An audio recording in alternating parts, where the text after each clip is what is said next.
he would step across the line. Habitually, he's a habitual line stepper. You make me happy. Thank y'all for joining us on the Habitual Line Steppers podcast. I am Alexis Deuce McAllister. Deuce is loose, y'all. I'm Terry Ricardo DeShays II. That's my co-host and also CEO and co-founder, Garrett Langley Henson on the other side, looking like McAllister from Argentina. Looking fresh, dog. Looking good. I like it.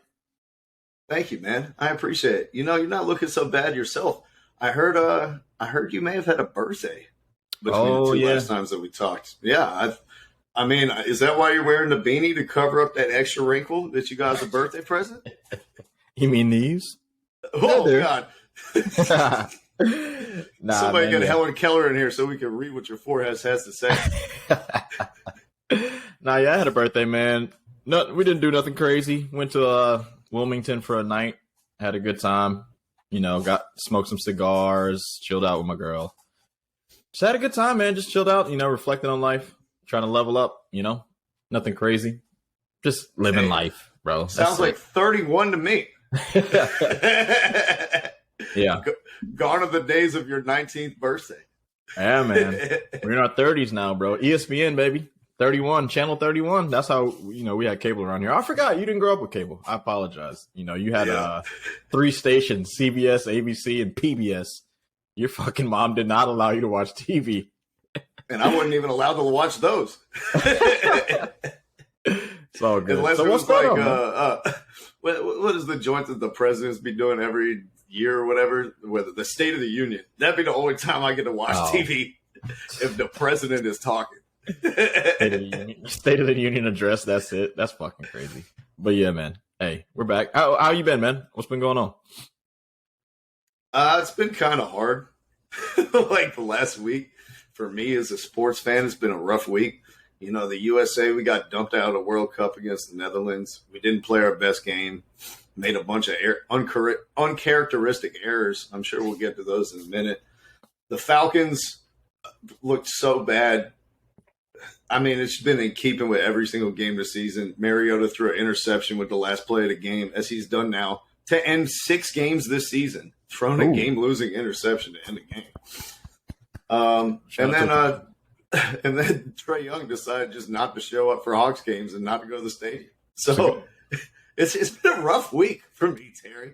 But I'm glad that you were able to celebrate your birthday. I'm glad you were able to smoke some victory cigars and enjoy the taste of victory, even if it was only the victory of being on this planet for one more year.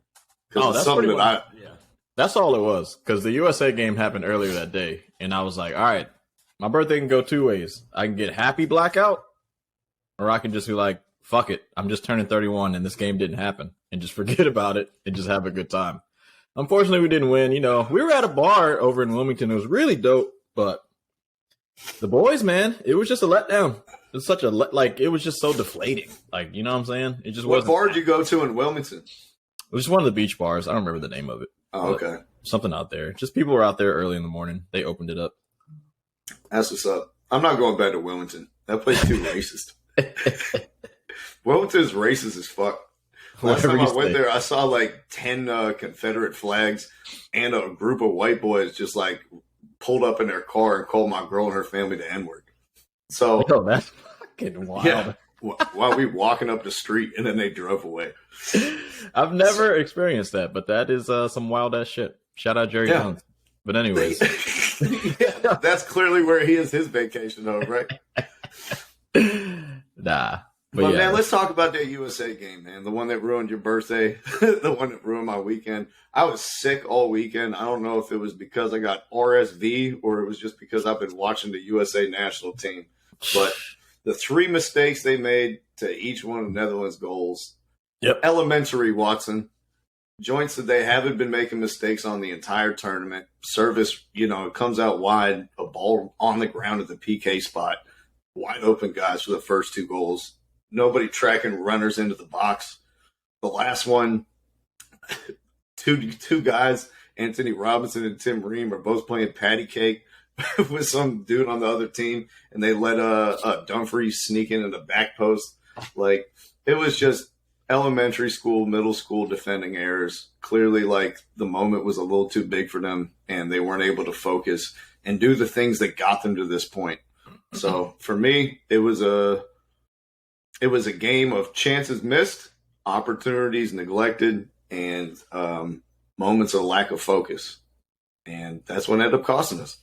Yeah, I mean, within the first 5 minutes of the game, Pulisic had a chance, and I feel like he pissed it away. He pissed that one away. I knew when he got it, I was like, oh, he's on. Finish this shit. You know what I'm saying? It almost seemed like he thought he was off, and he was like, oh, I'm not even going to shoot this as hard as I can because I'm about to be off. That's exactly what happens. But like these days, you should take every opportunity very serious because they can replay everything. So it's like if you get a chance to put it in the net, put it in the fucking net. You never know what's going to happen. It's just like in football, regular football. If you get a fumble or some shit and they don't blow the whistle or call anything, take it in. See if they call it a touchdown or not. You never know what's going to happen.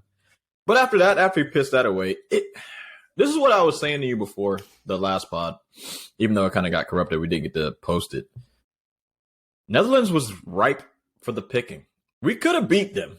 I felt like we were right there with them, but it's also one of those things where it's like, I was talking to some NC State football fans. A lot of people aren't going to know about this shit, but it's like, they couldn't beat Clemson, right? I was like, Clemson at their worst is still better than State at their best. It's like the Netherlands at their absolute worst. This isn't any one of their better teams that they've ever had in their history. It's better than us at our best. And it's unfortunate. Like, we don't have our best athletes playing the sport yet. I feel like once this World Cup 2026 comes on, we can get it going. But yeah, I hate to interrupt you, Terry, but I can't say that we were at our best. Like, I don't think we played our best against Netherlands. No, just like these are our better players that we've had like in the long history. Yeah. I feel you. But it's like the mistakes we made against Netherlands, we didn't make those mistakes against Wales. We didn't make those mistakes against England. We didn't make those mistakes against Iran. Nope. Like, all three of those teams got in those same actions, played those same balls to the same spots, and we were able to defend them just fine. Like, there's been a lot of talk this tournament about how Bear Holter got really outcoached by Louis van Gaal and how Van Gaal just soaked up the pressure, and they invited the U.S. to push forward and get their wingback super high up the pitch, and then they countered into spaces behind Jedi Robinson and Dest. Mm-hmm. We still had 11 shots in the box, Terry. Yeah. Like, this team doesn't have a premier attacking talent that's going to grab the game by the scruff of the neck and create something out of nothing. If we're going to beat a premier team like the Netherlands, you have to take risks. The only way that we're going to get 11 shots in the box is by committing those fullbacks forward. Yeah. If we don't have that bombing forward, we'll probably shoot 2-3 times the entire game in terms of real chances. So it was a risk we had to take. I wasn't too mad at him for getting the fullbacks forward. I was mad at them for not turning their head, taking tactical fouls to stop counterattacks. Not on the last goal, no one even turned their head to see if there was anyone in the back post for 12 seconds. No one even turned their head to look for 12 seconds. That has nothing to do with the fullbacks being high up the pitch. Yeah. That has everything to do with you being in too big of a moment in the biggest World Cup game of your life, and your eye discipline, you're caught ball watching. That's literally what it is. Like, that was like 5th grade soccer. It's like you were literally just looking at the ball. Like, when you're at that high level, you expect them to keep your head on a swivel. Because one, and me playing in games where I can't hear shit because the crowd is so loud, you have to be the one to like look for people behind you. You can't rely on someone saying man on or keepers yelling out, I'm getting the ball. They couldn't hear shit. You could clearly see no one could hear each other when they were playing in that game. And at certain moments when it died down, yeah, but overall it was loud as shit. They can't hear anything. So that's on Robinson, you know? I mean, he didn't turn around. Ream. Hey, it's on both of them. It's on Ream, too. Both y'all on the same guy for 10 seconds. Like, at some point, you have to also turn your head, right? Even if you're the center back. Like, that's on them. Also, one of the things, I didn't like the Zimmerman call. Zimmerman was bad the whole tournament, so I didn't really like Zimmerman being in the game. That didn't make sense for me. I wanted to see Carter Vickers come again. And, I mean, the first goal, I'll give it to the Netherlands. They just got us. Like, it wasn't like we were out of position or anything. They literally just were out of position, bro. They didn't track the runners to the top of the box. Like, come on. How many times have you seen somebody play that ball right to the PK spot on the ground and we intercepted or like are there to block the shot? Like, there was nobody attached to the free runner coming in the box. And it's not because we didn't have people, because Weston McKinney was standing around. They're jogging back. No, I'm saying like the way it progressed up the field was just like some shit that we can't do. It was literally just one touch passing all the way up to where Dumfries got the ball, and then he just crosses it in easy. I'm like, fuck. Like, we were playing so well at that moment, and then when they scored, I was like, damn. Like, they're bad, but they're way better than us. That shit was fucking nice. I got to give it to him on the first goal. It was nice. The other two ones, we just fell asleep. Des fell asleep at the end of the half, which is like some Des shit that he always does. Even though, like, he's played well in this World Cup, but he's just not a good defender. Like, it is what it is. He's really one of the worst defenders I've seen. As far as marking someone, it's really fucking bad. Aerially, like, aerial duels, he's really bad at that. He's just not a good defender, but unfortunately, he's not good enough to play midfield, so it's kind of a conundrum in that position. And then Robinson just kind of let us down. I mean, we were missing a few, players, but if you just watch this game, you'd think that Dumfries is the best player in the world. Yeah, that's the way that he ate Robinson's lunch. That's what had me really mad, bro, because it's Dumfries, dude. I was like, y'all just let Dumfries get like a 10 out of 10 on y'all. This dude played the best match of his life, and he's not even that good. He's not good at all. Like, that's what I'm saying. We suck. They started Timber. They didn't even start DeLitt. DeLitt came in like in the 80-something minute of that game, bro. I'm just like, dog, it's unbelievable the players that we just lost to. The guys beside Frankie de Jong did absolutely nothing. Once again, like I said, they weren't going to do shit. De Jong played well. Depay played okay. He still looked a little rusty, still beat our ass. Van Dijk won every header. We knew that was going to happen. We're not the same U.S. teams that we used to have. We're not big. Listen, man. No set pieces again. I feel bad for Haji because that motherfucker Haji Wright has ruined his name. There used to be one guy we knew named Haji. Haji Beats. It was a cool name. Now, everyone, when you think of Haji, you're going to think of stealing the back pass one-on-one with the goalkeeper. I take a touch to Pluto and then shoot it, and it hits the fucking side of the netting. That was just, man. Berhalter, bro. Fired or not? We can keep talking, but I'm gonna keep that in my mind. Haji Wright, mistake. That was a mistake. He should have never played in that game. I don't mind the Jesus Ferreira point. He didn't play necessarily well, though, but I don't think he played bad. I thought he lost the ball damn near every time he touched it. I would have thought Sargent would be better, honestly. Yeah, but he was hurt with the ankle shit. And then, they talked the whole time, we're not playing Pulisic at the 9. We're not doing the false 9. We only consider these guys are forwards. This is our plan. Halftime. They put Pulisic at the false 9 at halftime. Wow, we started creating some good chances. Yeah. Their plan to have him penned in started creating some problems for their back line. I would have loved to see if we could have started Reyna there on that left wing from the beginning and put Pulisic in the middle instead of running the Ricardo Ferreira experiment, which obviously turned out poorly. And everybody could have told you it would have turned out poorly because he didn't play that well in qualifying, besides like when he was playing as a 10 as a midfielder, Lincoln play, and he hadn't played a single minute the whole fucking World Cup. Like, I don't know what they were expecting from him in this situation. Put your best players on the field. I know that, like, this isn't basketball and it's not positionless soccer and that you have to have, like, certain responsibilities to be able to play certain slots. But you can't tell me that, like, Gio Reyna should have played 50 minutes the whole tournament. Like, you can't tell me that Brendan Aronson should have played 45 minutes the whole tournament. Like, you can't tell me that we couldn't have used Busio instead of Kellen Acosta if De La Torre was so hurt that we can't play him. Like, there were decisions that were made on the margins, and then, like, his rigidity and his willingness to stick with his guys in the end, like, our whole thing is we're taking all these risks. We're all gas, no brakes. We got our fullback super hyped to field. We press the fuck out of you the entire game, even though you say we can only do it 30 minutes. Like, we take all these risks, and then we get to this spot, and we play it safe. And we play Ferreira at the 9. We play our guy Zimmerman in the back. Yeah, it was weird. It's like the antithesis of everything we were doing. It was weird. He definitely messed up on those decisions. And I'll say this, like, you can change defenders. Even though Zimmerman didn't work, Like the Carter Vickers move, we can all say that was it's risky to like just throw somebody in, but you can do that with defenders.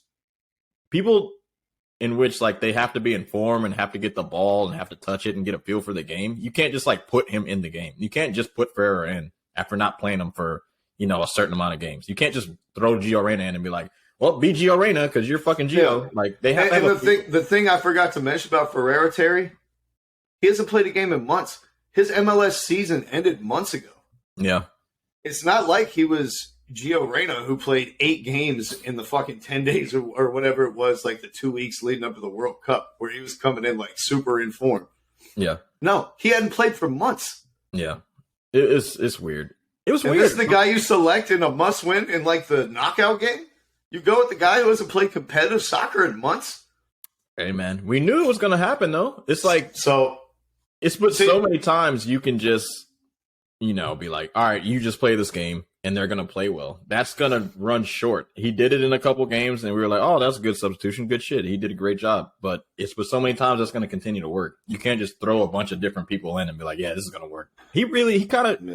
He fucked our identity in that last game by putting Ferreira in, because Ferreira is not the guy to like be the pressure guy to stop, cut off passes and shit like that. Like I feel like defensively, him pressuring shit, he was just way out of position and just kind of letting easy ass passes go through. And I don't know, man. I mean, we're gonna look back on it and be like, this is a moment kind of, past, because we're gonna look back on this and be like, Brendan Aronson has been one of our best players all season, and he didn't play a full game's worth of minutes in the entire World Cup in 4 games. That's what we're going to look back on. Like, we treat this midfield trio of Musa, Tyler Adams, and Weston McKennie like it's Xavi, Iniesta, and Busquets. Untouchable. Yeah, McKennie played. Musa's touch was off, too. And McKennie didn't play, like, super well. Adams played okay. I felt their touch. Those three, their touch was bad that game. I don't know if... Nerves, man. Huh? Nerves. They're young players. It's the biggest moment of their life. Like, get that shit together, bro. Y'all played well before. I need something better than that, bro. The Netherlands, man, they were, like I said, they looked like they were ready to lose. I wouldn't be surprised if they get absolutely smacked in their next game, whoever they play. I think you sent me the bracket of whoever they're playing. I'm not gonna watch the games. I'm done. I'm out of here. Yeah, Argentina. Good luck. Didn't look great versus Australia, but good luck, buddies. I'm out. USA is out. I'm not watching this shit anymore. Qatar can suck my fucking whole dick. We kept it professional, but I couldn't keep professional right here. Qatar, I don't give a fuck. Get out of here. I'm done with you. I'm not watching your World Cup. You can suck a dick. You didn't deserve it. You bought it with dirty money from France. It should have been in France, so I don't care. I'm out. You got anything else to say? Berhalter's gone? He's out? At least they're sending 6 of the stadiums to Africa. That's true. They're packing them up after the World Cup and sending them to Africa. So at least we can get something positive out of this, huh? That's like those fucking state fair rides. It's like, I'm not getting on them shits. You got them shits out of a box. I'm not about to go to that. Are you crazy? They're going to give the stadium back to Sierra Leone, and they're going to be like, we present the biggest blood diamond in the history of the country. Yeah, man. But, to your point about Greg Berhalter, I said before the game in the Netherlands, I was like, he's done a really good job blooding this young core, establishing an identity, getting rid of all these like old veteran retreads and committing like to an identity, which is athletic, pacey, physical, gritty, pressing. We have the identity. And I was like, I think he's earned the first crack at it in the next cycle. Berhalter? At the same time, yeah, I said that. And I also said I didn't think Berhalter lost the game against the Netherlands. It was the players. I don't think his tactics were too terrible. At the same time, Terry, upon further reflection, I think Greg Berhalter is Bruce Brown. What is his name? Hold on. Yeah, Bruce Brown, the old coach of the Sixers. Remember? Oh, okay. Yeah. He got him out of the process. He got him into the playoffs. They had Bellinelli and J.J. Redick lighting it up from deep. But you need that coach to take you from the cellar to contention, and then you need another coach who takes you from the playoffs to legitimate contenders. And when I think about a coach who could take off from this step to the next step, the first name that comes to my mind is Roberto Martinez. Nah, I don't. Look. Let me just do this. No, let me just do this before you get your shit off. Before you get into your soliloquy about Roberto Martinez. I'll ask you this question. What are we supposed to be looking like when we win? Because I'll give you Berhalter's winning percentage was, I think, 71%. Klinsmann was 66. Bruce Arena was 66. This is the best winning percentage of any coach we've ever had. It wasn't pretty. He was a great coach for qualifying, I think. You know, again, look at his record against like the big teams. We couldn't score against like when we played top 10 teams. I think it was 11 games against them, and we scored 2 goals over his whole tenure. Like that speaks for itself. And it's just fine, like grinding out 2-1 wins over Panama and qualifying, which we needed to do this cycle. But now it's time to take the next step. And I'm just not 100% certain that he's that guy to take them from good to great. I don't know if it's on him. The players, man, I feel like they really did let him down in this moment, bro. They really didn't perform up to their abilities, man. Pulisic, especially with that miss, you know, Musa's touch being off just in this important moment, he was fucking up. I mean, I get it. He's 20. Everybody's going to say that shit, but I don't know, man. It's a combination. I don't think he's definitely probably not the guy, but it's like if someone is winning that much and we're not happy, I don't think we're ever going to be happy unless we dominate. And you have to recalibrate your brain and see that this is America. This isn't fucking, you know, the crescent on your shirt. This isn't Argentina. You got to take a step back.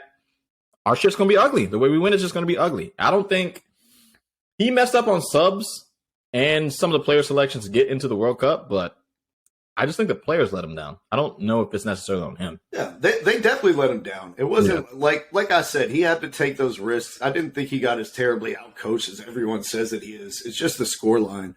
Like if players had defended like professional players, it wouldn't have been that bad. But at the same time, the aspirations we have for the next cycle are this much higher. And getting to this point is not going to cut it in 2026. Like, congratulations, you've raised the bar. And now we expect you to raise that bar again. And the thing that I will give him credit for is his ability to recruit. The guys that he's brought into this program from other places have really done well. Like whether it's Pepe or whether it's Musa, there's another kid that we're trying to get right now from England, Folarin Bologna, who's lighting shit up for them. Like I'll say the biggest feather in his cap is bringing these guys who are kind of coveted. Dest, you know what I mean? Mm-hmm. Netherlands wanted him. And if he can continue to do that, he'll put himself in a good cycle or in a good spot for the next cycle. If maybe the answer to find the number 9 is getting one of these guys from somewhere else. And Berhalter could be the guy to do that. I don't know. Been there, done that, right? Didn't we try to get Johansson? We got him from Iceland. He ended up being shit. Josie Altidore is not the guy. I think the difference is we need to stop trying to get guys from Haiti and Iceland and start taking them from France and Netherlands is what we've been doing. It's gonna take a lot of effort from these scouts, but I don't know, man. I think 20 years from now is going to be our time, just because once we get this World Cup in 2026, I think that next generation is going to push us towards it. Even though in 2026, all these guys that played, besides like Zimmerman and Ream and, you know, a couple guys, are going to be in their primes. They're going to be like 24, 25, 26, 27. I'm looking forward to it. I don't know if Berhalter's a guy. He may be, he may not be, but the future is bright. And you think Roberto Martinez is a guy? Belgium looked like shit. Listen, man, there's nothing wrong with Doug Collins, but he wasn't Phil Jackson. Gotcha. We need a Phil. We need a real world-class coach for a world-class squad in 2026. I don't know who that is. Roberto Martinez, maybe. Jose Mourinho? Fuck up everything? Jose Mourinho would be like the perfect American manager. I know everyone fucking hates him, but in terms of like the identity of how America wants to play, he would be a fucking amazing choice. He would kill it. This World Cup also messed up a lot of teams because there wasn't a lot of preparation, bro. Like this preparation going into it was so short. You know, it was kind of unfortunate for us in that sense. We didn't get a lot of chemistry going right before it. You know, Yeah. It's also unfortunate that our domestic league in America runs on a different schedule from every other person who plays soccer in the rest of the world. Hey. So we have to rely on a guy who hasn't played a soccer game in 3 months in a fucking knockout game against the Netherlands. That's also unfortunate, I would say. Hey, man, ain't nobody going to watch the MLS right now. If the MLS is going on right now, between the NFL season, college football, college basketball, NBA, NHL, the end of MLB, it's not fucking happening. I say you go against the MLB. I'm telling you what, I can't speak for other parts of the country, but here in Charlotte, these motherfuckers are crazy about the MLS team. Like, there are all these people, you know, all the World Cup watch parties. Half of these people are people who just started watching soccer 8 months ago, like with this MLS team down here. Yeah, no, Charlotte is the shit. They were second in attendance all year. Like, we're gonna watch it. Having a shitty ass team, but North Carolina likes soccer. I don't know how long it's gonna last if we continue to suck, but you know, I mean, I think we'll follow the team, and we're America, man. It is what it is. You can't have high expectations. Of course, I want us to win, but if we qualify for every World Cup, if we make it past the group stages, I'm always going to be happy. Anything past that, I will be fucking ecstatic. That's all I'm saying. Recalibrate your brain, guys. We're not the best, okay? We're not. Yep. And it's going to be hard to get the best when, you know, clubs in Saudi Arabia are offering Cristiano Ronaldo $200 million a season to go sign with him. How the hell is Inter Miami supposed to compete with that, Terry? They'll never. $200 million for one season? Yeah, that's not happening. In the words of Dave Chappelle, R. Kelly could fart in my dinner tonight for that kind of money. Yeah, it's unfortunate that they can do that shit, bro. Because it's sad, bro. Ronaldo is still really fucking good, man. Everybody wants to blame this dude for shit. And I just watched a montage of him, like, giving assists off to these guys on Man U and then blowing all these fucking games. Yeah, I seen that joint too. He could have had like 17 assists this year, but these dudes are like just missing easy ass chances, and they could have passed it to him for easy goals for tap ins, and he's just like, all right, what are we fucking doing here?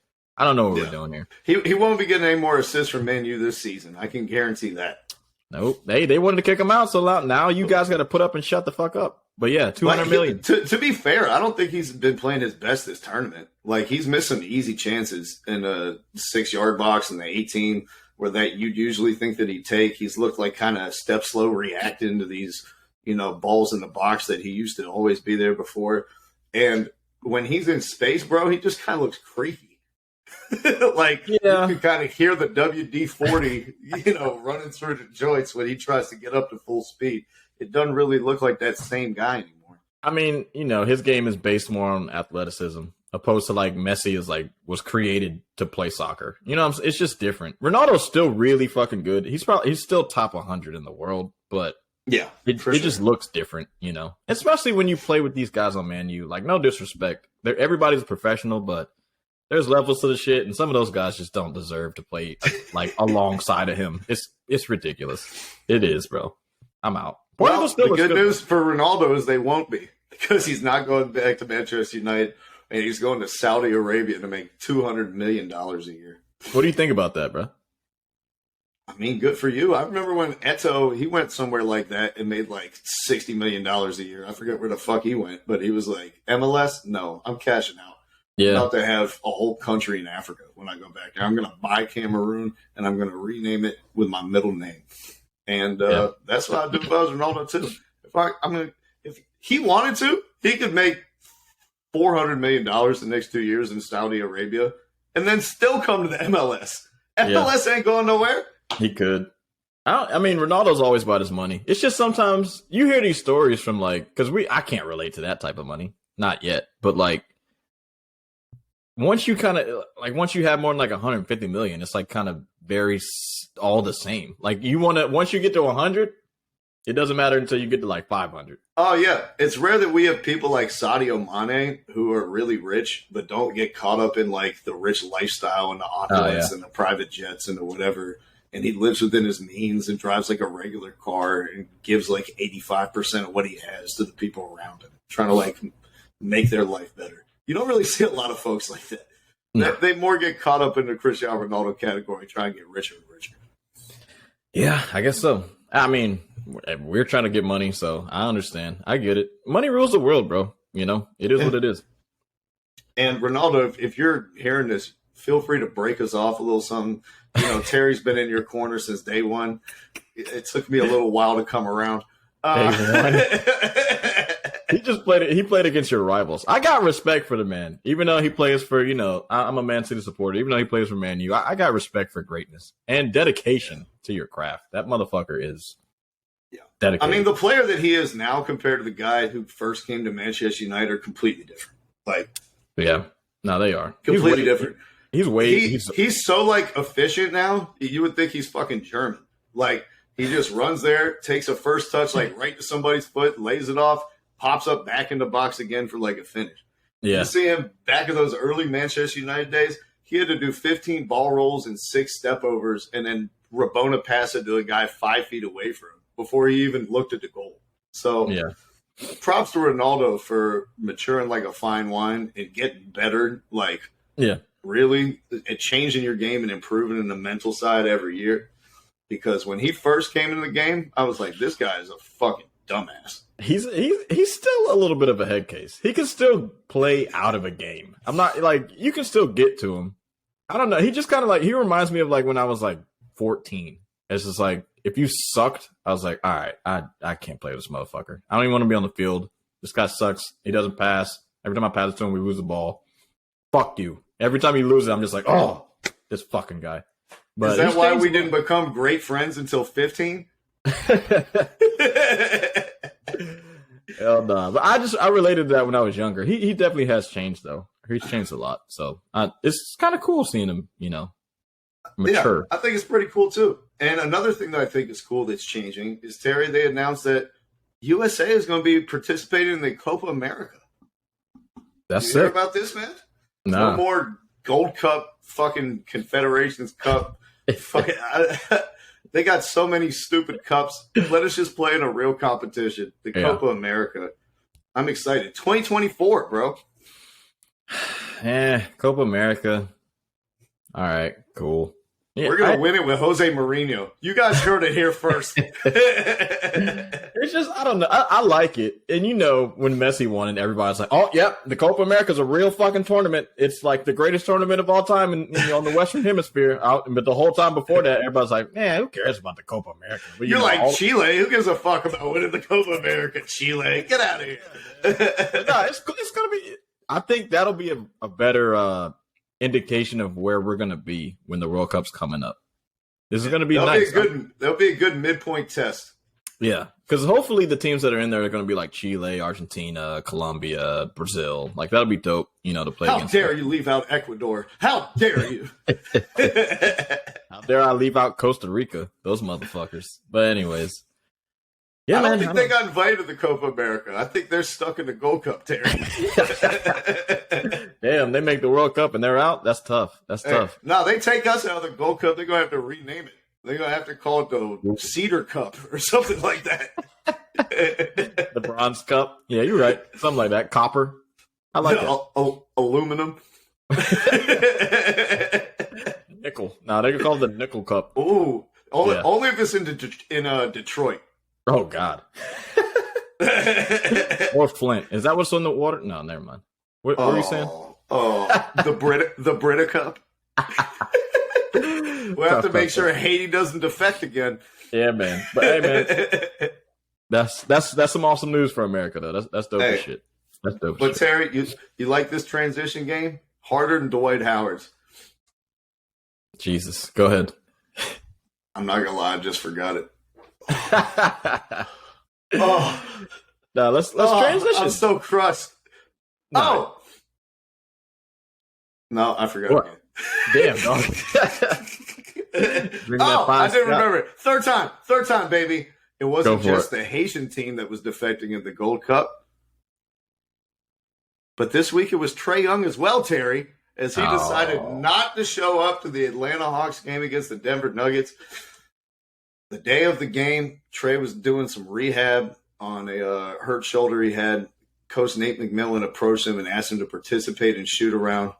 Trey replied that he was still doing his rehab and that, that kind of takes precedent before coming and shoot around.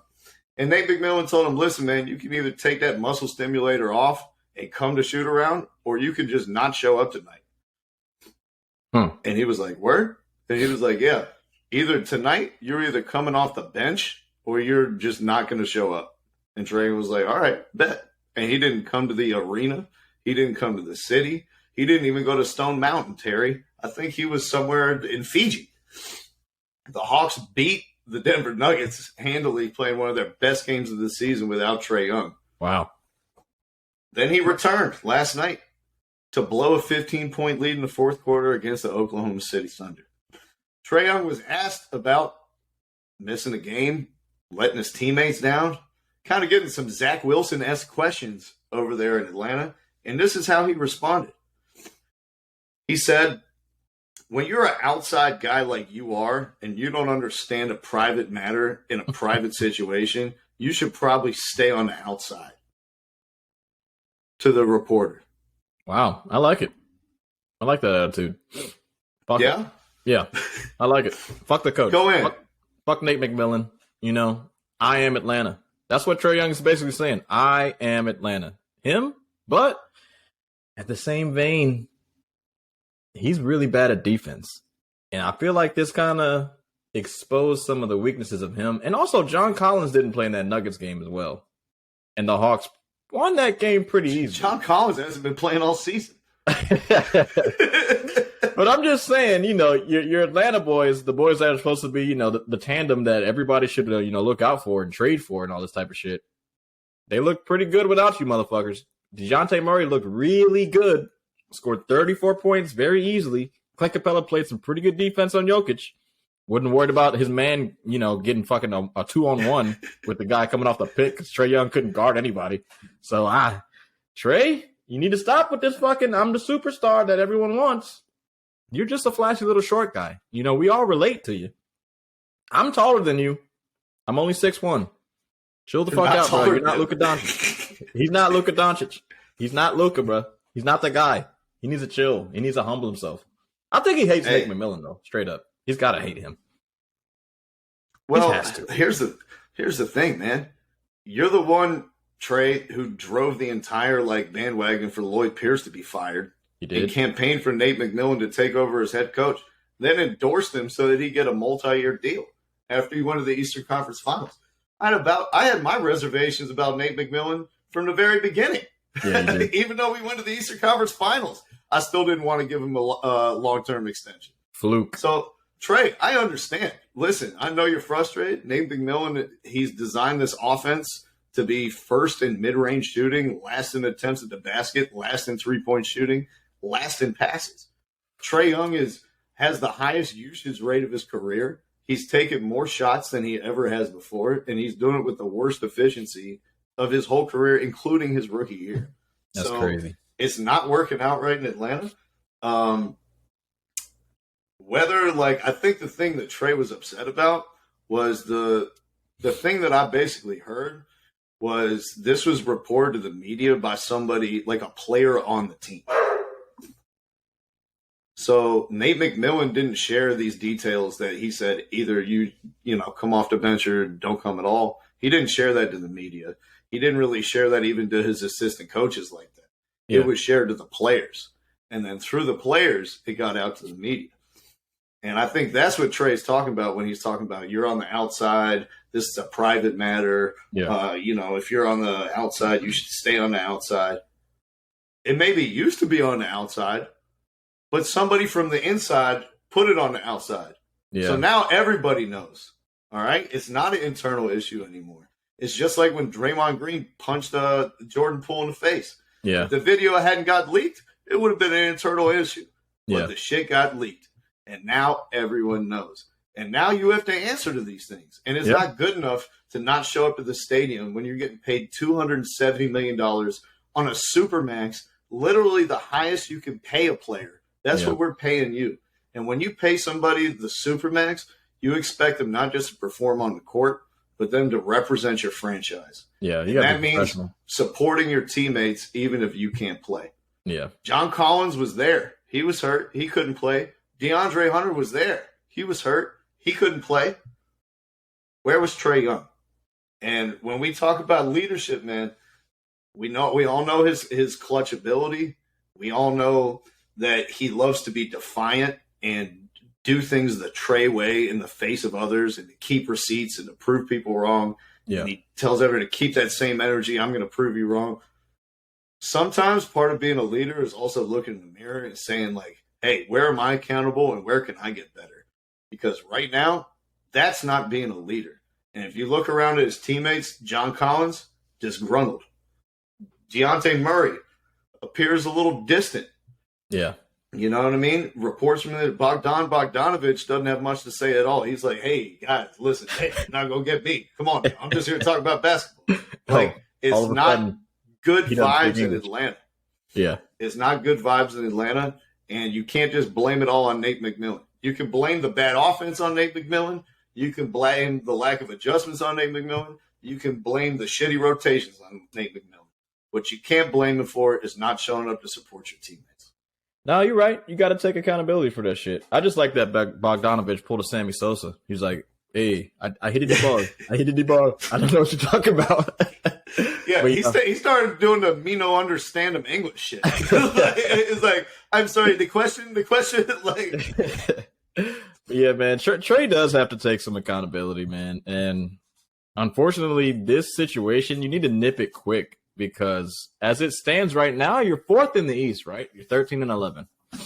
You are a 3 or 4 game losing streak away from being 10th. Played an easy ass schedule too. Yeah. By the way, this is not a murderer's row of 13-11. Yeah, and you were telling me that losses too. In this to fucking Orlando, Houston, Oklahoma City twice, like all types of bad losses in this. Nah, man, you got to get this shit together. It was kind of I was watching the Pivot podcast and they interviewed Jamarcus Russell. Remember, the biggest flop, one of the bigger flops of all time or whatever. But when he was doing the interview, I understand that the Raiders biggest in terms of weight or in terms I knew you were gonna do that shit. Nah, it's just a big bust in terms of talent, bro. You know what I mean. But anyway, I thought you were talking about his rear end, a big bust. Sorry, go ahead, Terry. Nah, you're good. But anyways, he was basically he was saying the Raiders were screwing him over and all this type of shit, and not once did he take any sort of accountability for that shit. And when you start to do stupid shit, be disgruntled, and not take accountability for the mistakes that you do, it can be a quick downfall to not being a star anymore, man, and finding yourself out of the league. Because look, bro, dude, there's no doubt that you're a great offensive star. But you can go from AI to fucking Isaiah Thomas, the new Isaiah Thomas, and be the fuck out the league real quick. He scored a lot of points for Boston.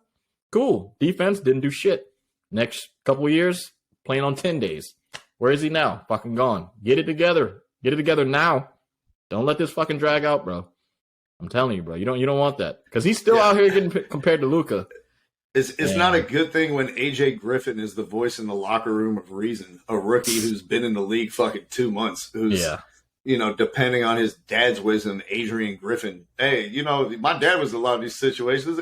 Dude, you're fucking 19 years old. You shouldn't be in a position where you say anything right now. It's but Trey's got to be a leader, man. But I don't know. Seems like he doesn't want to do it right now. I don't know what's going on. Hey, that's the next step, man. I love to prove everyone wrong. I love to keep the same energy. I know everyone's been telling him he needs to change his game and do this or that ever since he's been in middle school, and he's given a big middle finger to them, and he's been successful doing things his way.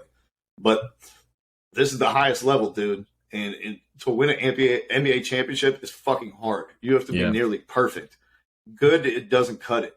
And part of being reaching that level is taking accountability, not only on the defensive end in terms of not being the most, injurious defensive player in the entire NBA, but also being accountable to your teammates and being a leader and leading that group. When John Collins, averages fucking 6 shots a game after he's been a 20-10 player, that's not on John Collins. That's on Trey Young. When Onyeka Okongwu starts in a 10-game stretch and plays a Clint Capella and averages 5 shots a game, that's not on OO. That's on Trey Young. Nope. These are the type of, look in the mirror things that you need to have if you're going to take your game to the next level. And I thought we saw some of that when he acknowledged, hey, I need to move off the ball a little bit more. I need to let go of the reins a little bit to DeJounte. I need to train with Steph Curry in the offseason and work on coming around screens. I thought I saw a little bit of that. And then this season, it's been negative regression for Trey Young. He's got turned around quick. Yeah. People in Atlanta, like, they love them some Trey Young, but Atlanta fans, bro, we like Philly fans except black. Very fickle. Nah, Philly fans ain't fickle. I would say y'all are fickle as fuck. I'll say that. Atlanta fans are fickle. Yeah, I don't know what to say about this guy. I really don't. He's got the small man's complex. He does. He's got that small man's complex, bro. But don't want to end up like Marcus Mariota. Somebody just got to hold him accountable, bro. One fucking person. And it seems like the coach is not doing it. It's got to be DeJounte. It's got to be DeJounte. They're like the same fucking age. Yeah, it doesn't matter, though. This is why I said from the beginning of the season that I want Melo on the team. This is why I said from the very beginning. We didn't have anyone in that Vince Carter role who was like a legitimate great player who Trey Young would respect, who could actually tell him shit, who could tell him to sit down and listen up when it's time to do that. Yeah. That guy is nowhere on the roster. And last year we thought it was going to be Solomon Hill.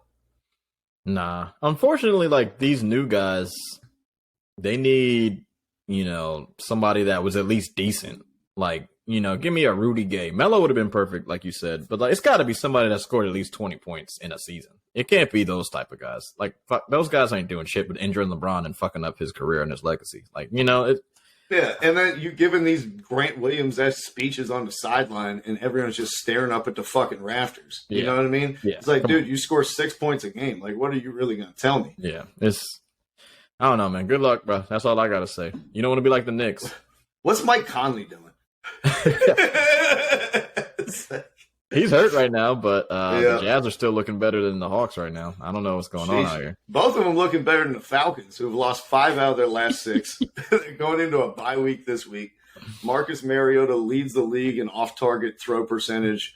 I saw his shot chart, if you want to call it, against from the last game against the Steelers, dude. Yeah, it's like every completion was like 6 yards or closer. Like, so every single completion, every pass that was beyond 7 yards was incomplete. He's looking like Mac Jones. Yeah, maybe even worse. I think worse because he, like I said, he ended the game with an interception, which is the 6th time he's done that this season. Yeah. And we're not even counting the 2 other ones where he fumbled it on the last possession of the game and the other team got it then. After that backwards throw over the shoulder, they should have got rid of his ass. Why do you think Atlanta is so against starting Ritter? Like you said, he's going to be the starter. It's time. Now.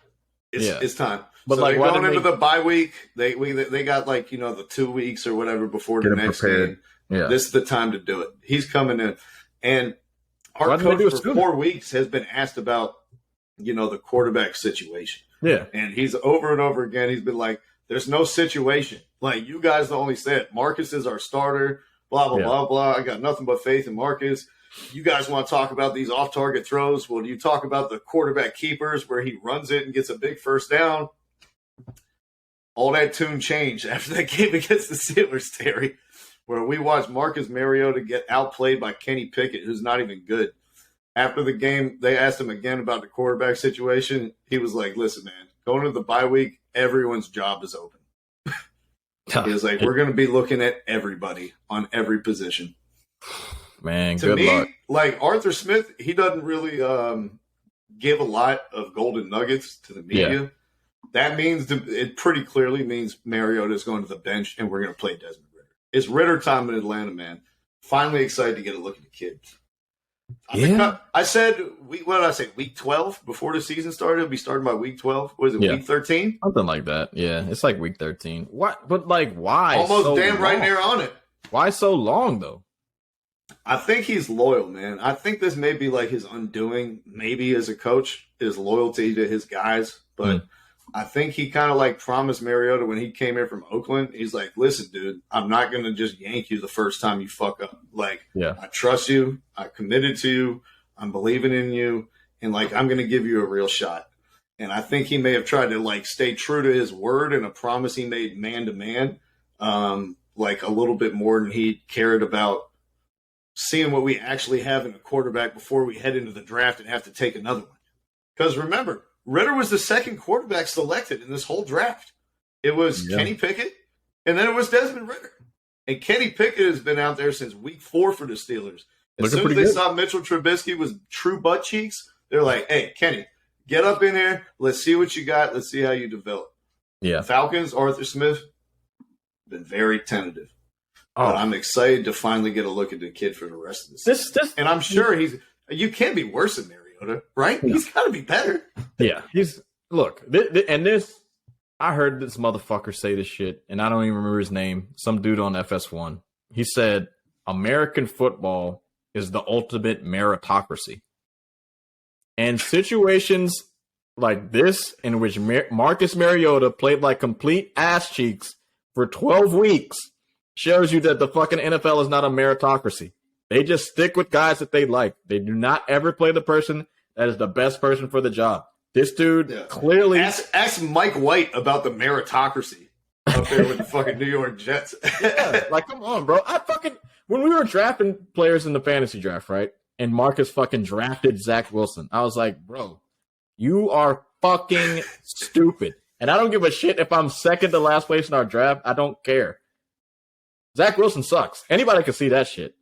But apparently not everybody else. Mike White should be really happy now because I think people love those euphemisms though. Like, oh, there's no meritocracy like in the NFL. The hardest thing to do in all professional sports is to hit a curveball. Yeah. Dude, all these old-timey sayings, get them the fuck out of here, man. It's like before analytics happened. How is it like the biggest meritocracy when fucking Deuce Staley has been interviewed for 15 goddamn head coaching jobs and he's never made it to the second round?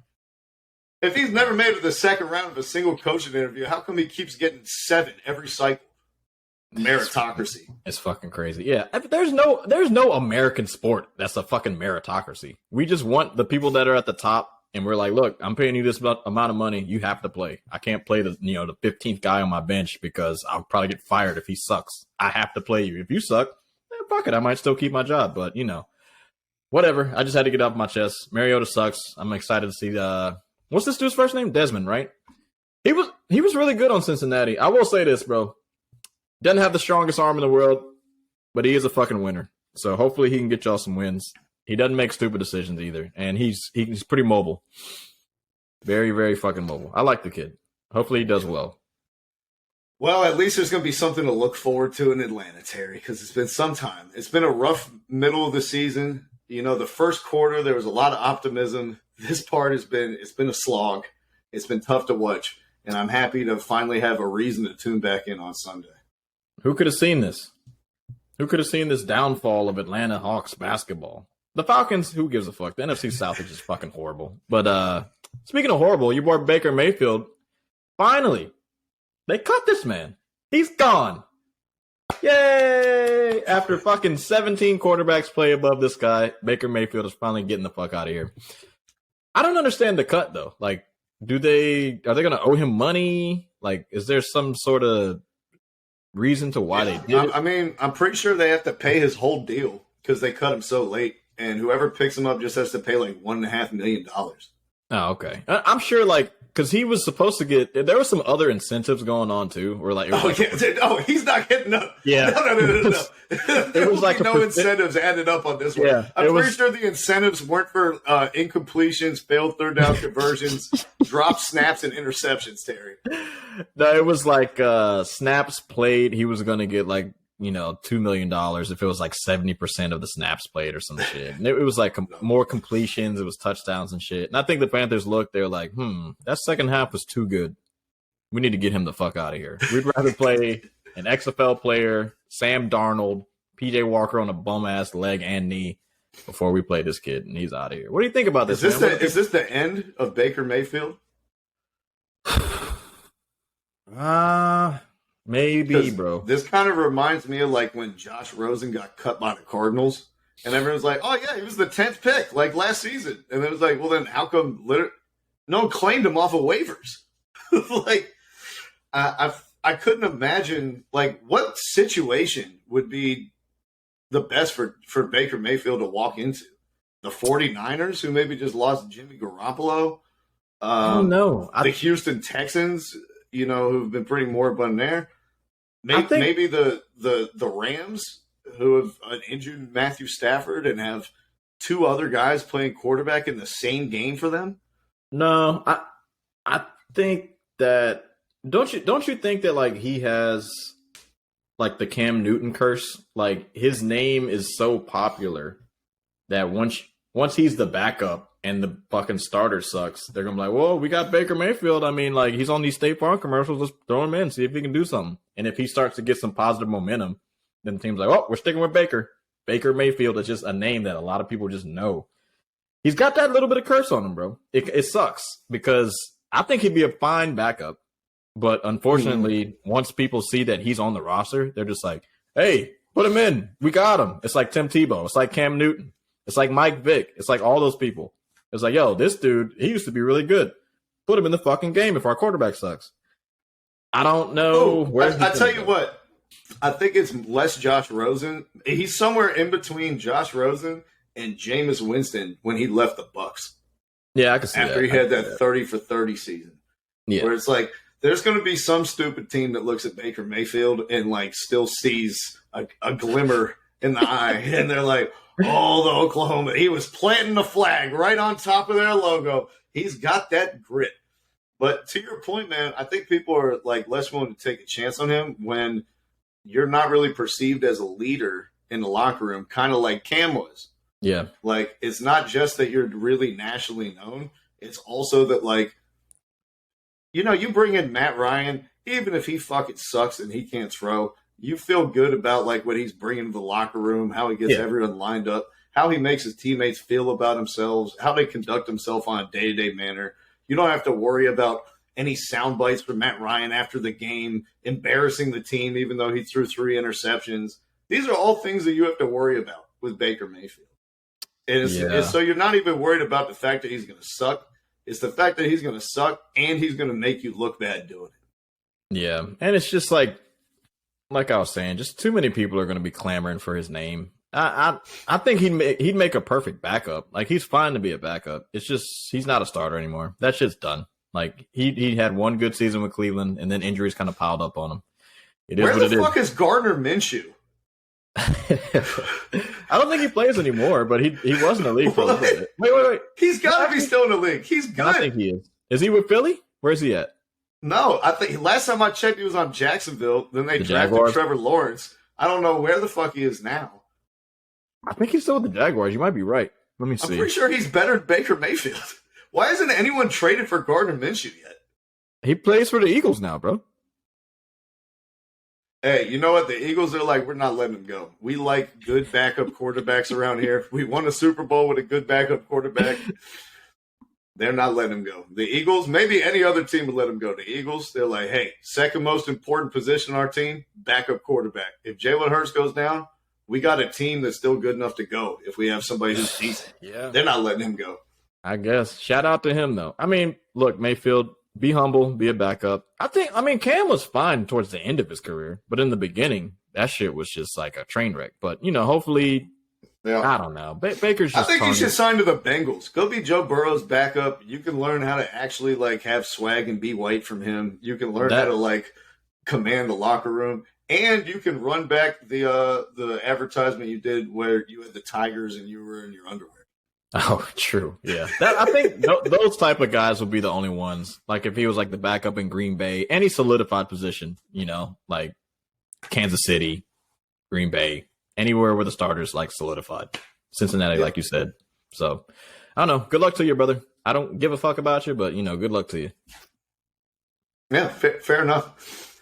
Why don't we talk about the last thing that we want to talk about in terms of the NFL today?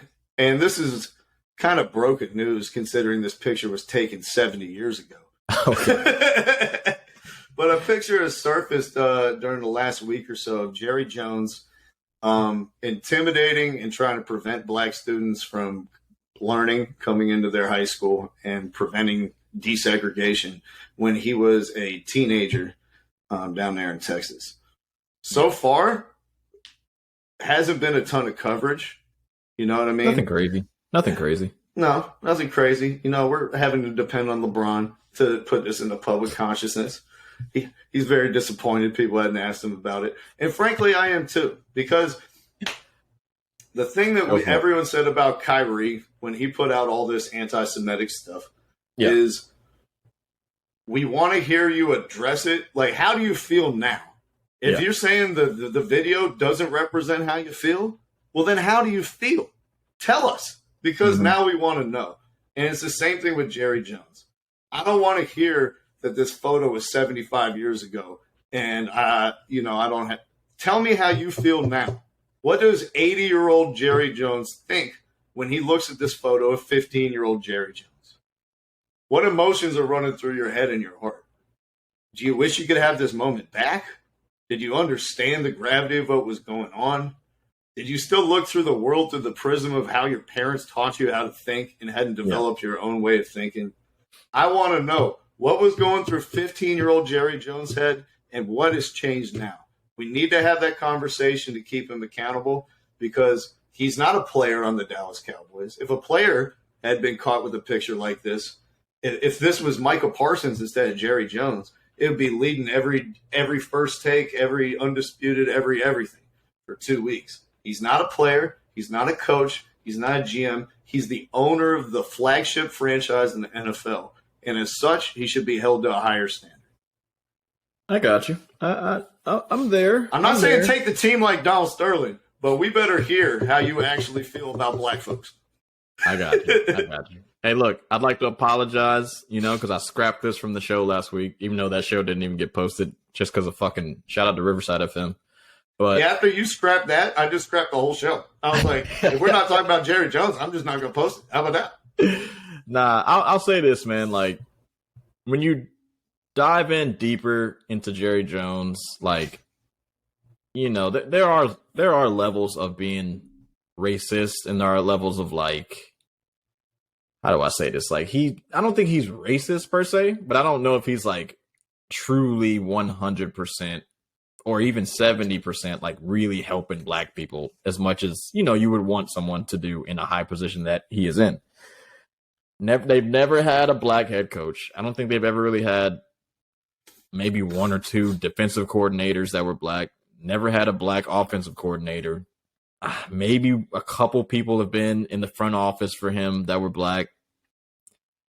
Every time black issues come up into the news, he doesn't really want to talk about them. But when there's some other shit, he loves talking about other stupid shit that no one cares about, Trump shit and other things of that nature that we don't care. Like, who cares about that shit? The flag, remember when Colin Kaepernick was doing the whole knee thing? At first, he was like, nobody's taking a knee playing with the Dallas Cowboys. He pretty much silenced all the players. Everybody was looking at Dak crazy, but really, we should have been looking at Jerry Jones. So I'd like to apologize. I feel like we should have talked about this. And I changed my stance because once I agreed with Jason Whitlock, I saw Jason Whitlock said what I said. I was like, yeah, I'm out. I can't agree with this guy. Wait a minute. Did the world start spinning in the other direction, like when Superman flew around it? No, I just did you start to see like fish walking out of the sea on the land? No, I just started seeing a lot of coons walking around. I was like, whoa, there's a lot of coons outside. What's going on here? I can't be doing this. But anyways, look, it's just, I wish that everybody kind of were more advanced about this type of shit, because like in an ideal world for me, I don't give a fuck about some shit that happened 70 years ago, but like history does matter. And like the history of him owning the Cowboys looks very white, not player wise, but front office wise and coaching wise. So like, I understand why people kind of wanted to bring it to light. It's not like anything major to me. And I don't think it's ever going to be major for me, but I understand why people were like, all right, let me hear something. Let me hear you say something, like denounce anything. You need to address it, man, because like where we thought we were in racial relations 10 years ago in this country was like a much rosier place than we actually exist now. And to some degree, the veil and the facade of rosiness has been pulled down. And we get to see now all the like white people who silently held resentment now feel emboldened enough where they're like, hey, Trump said it's okay. running over people in cars in the middle of the street in Charlottesville, and nobody gets punished. We've seen the rise in this country of the hate crimes, whether it's against Asian people or Jewish people or black people in this case that we're talking about. And it's become in vogue and emboldened for people to be unruly and to be hateful, and for the people to feel like there's a public space in which this is okay to act and behave like that and to espouse these beliefs. And I venture to say, I don't know the statistics on this, but I would imagine many of those people are Cowboys fans. As such, I think Jerry Jones has an obligation and responsibility to all the people who look up to him, who, continue to reproduce and kind of verify the beliefs that he has, that like, hey, I don't feel this way. I don't think this is okay. And to the hundreds or however million Cowboy fans are out there, a lot of them who are likely ignorant, one, because they're Cowboy fans, but two, because you're probably from Texas and vote for Trump, is that you can't just be out here doing it. And those attitudes that were acceptable in 1940, whenever he was there, they're not acceptable now. And I think it needs to be said. Yeah, no, I agree with you now. But I didn't have full information on it, but yeah, I agree with you, bro. I guess he needs to say something, because when you look at his history, though, like I'm sure somebody's got clips of YouTube videos of him, when you bring up some black shit, and he's just like, "Oh, come on, guys, what are we doing here? Come on," and smug remarks and all that type of shit. We can't let this one go. I guess we got. But Terry, this one's on y'all. All right, this is on black people to make this not go away. All right, you have to demand the same way the Jewish people were showing up with T-shirts and putting it in the national media and making sure that is in the forefront of social discussions. That's what black folks have to do about this. You can't just say it's okay. He was an old white man. We don't have to talk about it. I know a lot of other old white men who feel the same way. This ain't news. That's how this shit gets swept under the rug. There's got to be a fucking outcry, and hopefully we're part of it here at the HLS Pod. No, that's facts. Hold his ass to the fire, bro. At his ass, at Jameis, at Jerry Jones on any social media, if he is on social media with his old ass. But, I think LeBron did a good job of bringing it up, even though it seems like it's unnecessary. It's necessary. Hold him accountable. He's always LeBron. He gets asked about all types of shit. Colin Kaepernick, he was asked about that. If they have a mass shooting, they'll ask him about that. Things that are cultural touchstones or relevant in the moment in nationwide news, people ask LeBron about. Unless it pertains to China, in which case we don't ask that at all. No. Can't play with the money, baby. Can't play with the money. Hey, man. So right now, Terry, didn't see this coming. In the 117th minute of their game between Spain and Morocco, it is tied. Shit. That's crazy. It's about to go to PKs, dude. Wow, dude. That means I got to get the fuck out of here because I want to tune in and watch this. Hell yeah, bro. I feel you. All right, man. Another episode of the book. Yes, North Carolina? Go ahead. Continue. Yeah, no. I was just going to say, if you guys liked my article on the U.S. men's national team, I appreciate you reading it, retweeting it, whatever. I haven't decided what article I'm going to write next. Maybe it'll be about Jose Mourinho coaching the squad after Terry gave me a right idea. But if you want to check out any of our articles, go to www.thehlspod.com. Make sure you guys hit that like button. You're subscribed to the pod. And we will be right back here on Friday. Man. Talk about NBA, bro. We'll probably go quarterly review, see how everybody's doing. Check on the NBA, see how it's going. Yeah. Weigh in. What did we get right? What did we get wrong? And how did Bol end up being the greatest player in basketball? Orlando, 5-20. Good shit. North Carolina, continue to stand up, and thank you for stepping across the line with us for another week, man. Peace, brother. Peace, man. Thank you for listening to our podcast this evening. Thank you. You're far too kind.